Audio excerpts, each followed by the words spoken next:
gunfire in northern Lebanon. Bodyguards to a former politician apparently opened fire in the city of Tripoli. The shooting goes on for a while,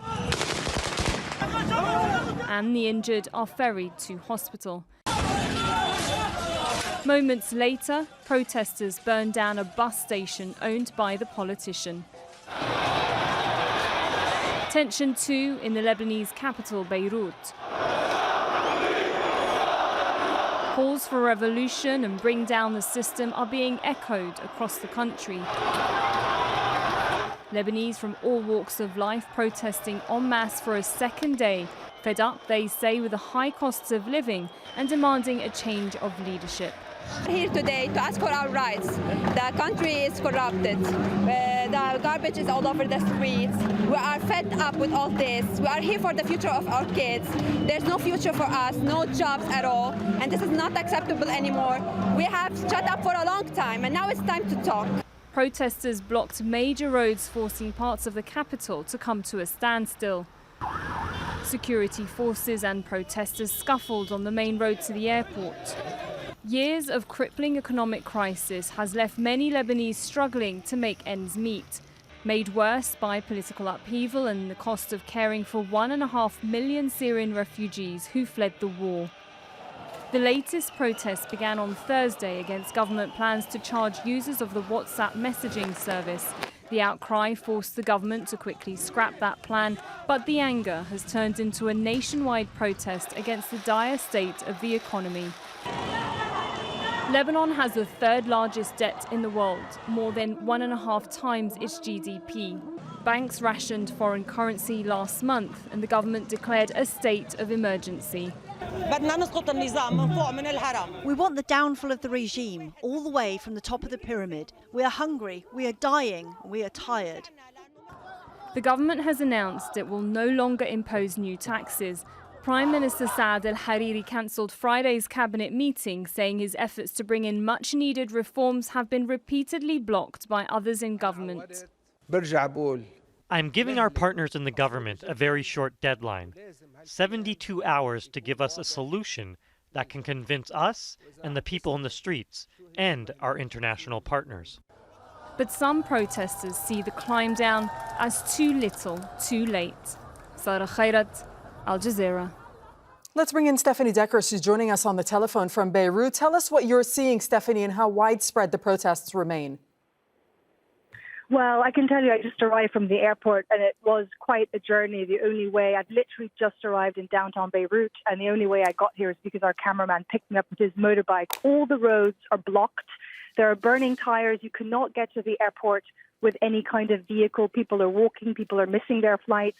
All the roads around the area are also blocked with burning tires, burning rubbish. There are young men on the streets. The closer you got to sort of the downtown area, a lot of people on motorbikes, flying the Lebanese flag. I mean, you really do get a sense that the city has come to a standstill.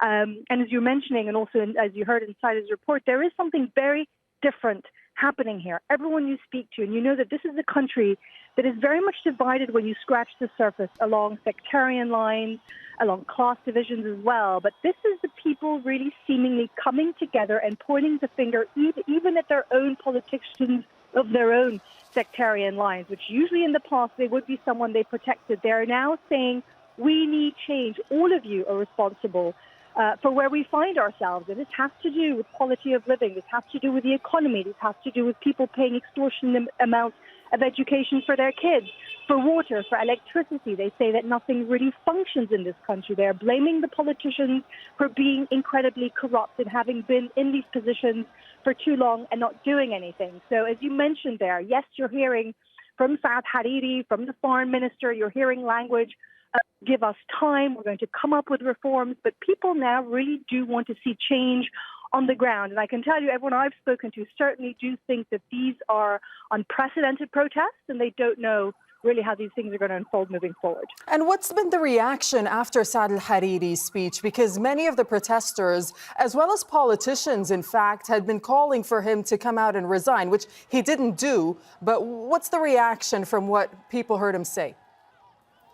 Well, people are waiting to see some tangible results, and people are saying that words are no longer enough. They haven't left. They're still protesting. Thousands are still on the streets, Doreen.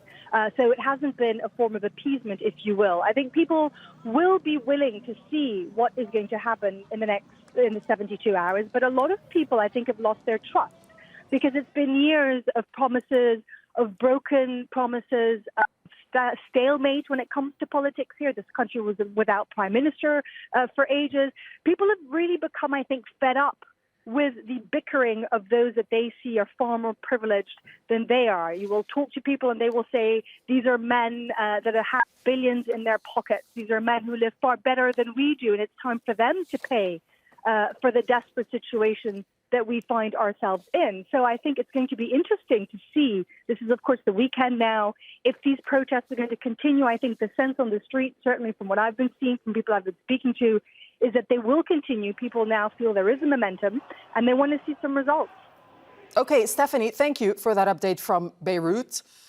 Let's speak to Carmen Johar. She's an assistant professor of public administration at the University of Beirut. She's joining us from there via Skype. Thanks very much for being with us on the Al Jazeera News Hour. So when the Prime Minister says, I give you 72 hours, who exactly is he addressing this to?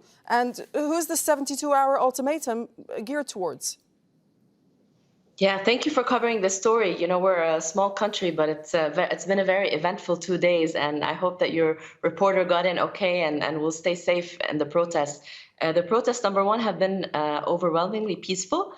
The violence has been police instigated, and there's been tens of protesters that have been detained, whose names we can't disclose right now. So this has not been a revolt that's been a violent revolt. It's not been certainly instigated because of the taxes on telecom and WhatsApp. This has been a long time in the coming. Lebanon has one of the highest cancer rates in West Asia. We suffer from an environmental crisis, an economic crisis, violence against women. We suffer from major problems in housing and fiscal problems. And so this has been seemingly spontaneous, but it's been in the buildup for several years and several months.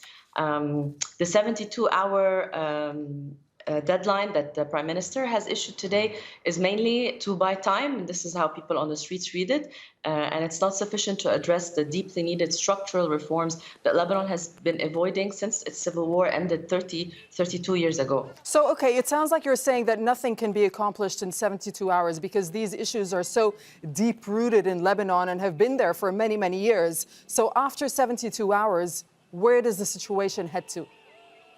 Yeah, you were saying in the introduction around increased poverty and the challenges because of the refugee crisis. You know, Lebanon doesn't have any reason to be poor. It is poor and unmanageable and unbearable because of the mismanagement of this political class. And I think that what's been happening has been extremely unprecedented. We've never seen this. People from all over the country, not just the city. In 2015, we had similar protests happening, but they were happening mainly in the city. This is the first time we see people from the mountains down to the south of Lebanon saying, you know, we can't take it anymore. You are all to blame for the mismanagement, the failure, the corruption. These are structural problems, and they're the result of the deals and the regime and the system that's come about since the end of the civil war. And the level of awareness, I mean, I've been on the street for the last 6 hours, the level of heightened awareness of people's analysis of the system and of the regime. Politicians were saying, oh, these are people from a certain sectarian party, and the guys were shouting back, no, we're not from a certain sectarian party. Oh, these people are, you know, paid off from a certain region or from a certain country, and people say, no, we're not being paid off. This is a genuine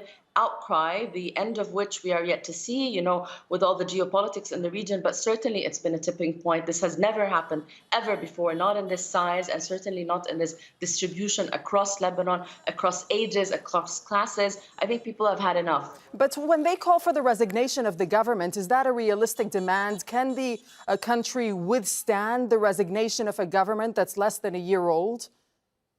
So first, the demand about resignation of the government, and here I think the media has an important role to play, is not this government. When we say إسقاط الدولة, إسقاط النظام in Lebanon, we're talking about resignation or the downfall of the regime. People are talking about a new way of representation. They are denouncing sectarianism. They are denouncing their leaders. They're not attacking this government per se. It is the mandate and the common vested interest of all the politicians who seemingly polarize Lebanese population against each other, who are in bed when it comes to the economy, who are in bed in terms when it comes to elections and partisan interests. This is what the people are demanding. But they are calling for the resignation of the Prime Minister himself. Not this specific government. But they are calling for the resignation of the Prime Minister himself.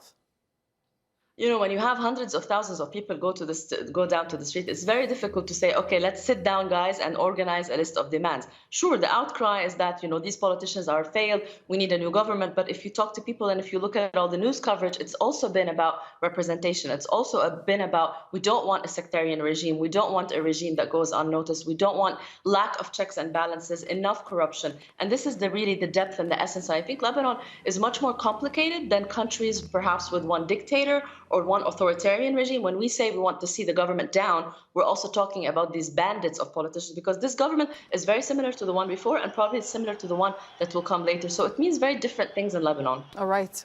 Carmen Johar, we thank you very much for speaking to us from Beirut.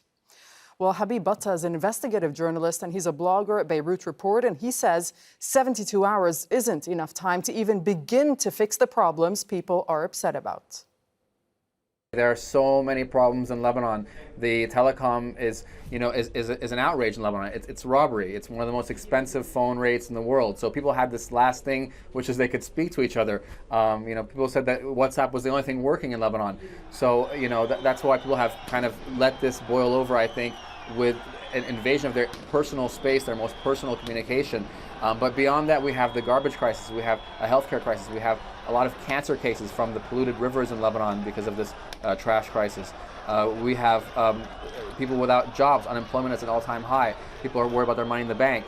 So there's really a shopping list full of demands and problems in Lebanon, and he really didn't address any specifically. He just said we're going to work together and make this work, and it's their fault, it's not my fault. So I imagine it's going to actually cause more anger, because people don't want just his resignation. They want a whole new system. They want new leaders. They want people who can actually fix problems in Lebanon instead of giving out contracts to their associates and friends, which is the way that the modus operandi of Lebanon is just constantly giving out contracts to cronies that never get completed. Infrastructure never gets completed. So people are really at a desperate state today. And the anger I've seen in the streets is not matched by the tone of the Prime Minister. The Prime Minister wasn't reacting to that really guttural, visceral anger people have. And I think if he doesn't address that, then there'll be more of this protest going on. It seems to be indefinite at this point.